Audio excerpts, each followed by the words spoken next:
আজকে আমরা যাদের প্রি ওয়েডিং শ্যুট করতে এসেছি তাদের বিয়েতে মাত্র আর 10 দিন বাকি। তো আজকে গ্রাম্য পরিবেশে প্রি ওয়েডিং শ্যুট করা হচ্ছে। এই পরিবেশের ভিউটা দেখো কত সুন্দর।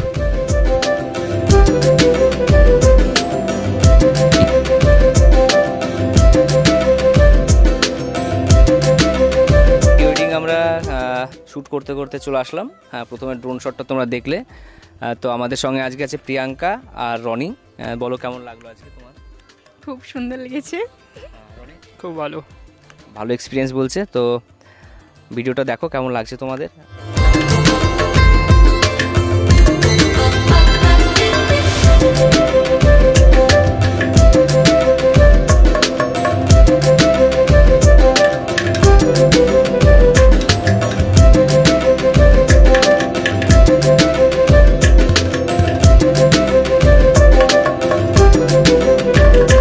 দিনকে ডিসপ্লেতে চালাতে হবে, তাই এই ভিডিওটা আজকে শ্যুট করে এই কয়েকদিনের মধ্যে রেডি করা বেশ চাপের কাজ।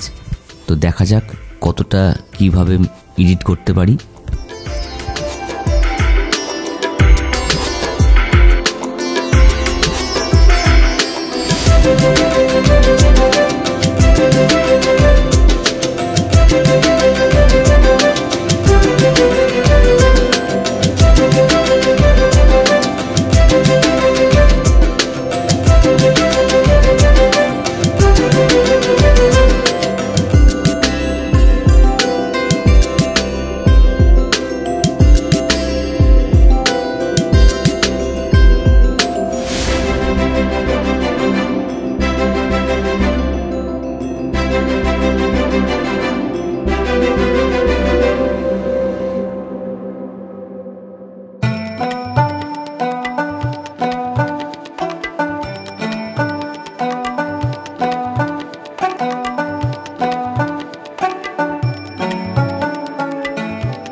ভিডিওটা দেখার জন্য তোমাদেরকে অনেক অনেক ধন্যবাদ।